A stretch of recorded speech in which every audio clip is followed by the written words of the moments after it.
O fædreland, giv os et tegn. Vi følger dig blindt på din vej. Snart kommer den dag, hvor en morgen gryr, hvor dagen i morgen vil tilhøre dig.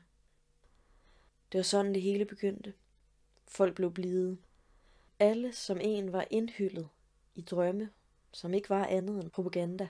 Propaganda skabt af en kvinde. Esalar var hendes navn.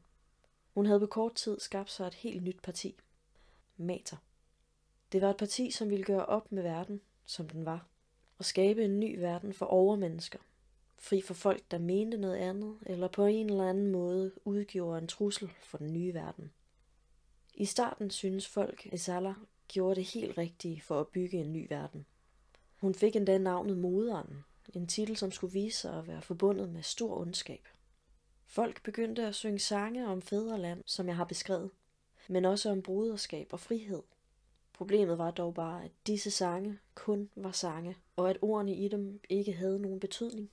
De sange førte til had til mennesker, som tænkte og mente noget andet. Og i det had voksede volden, og krigen brød ud. Den krig, jeg befinder mig i. Mit navn er Selka.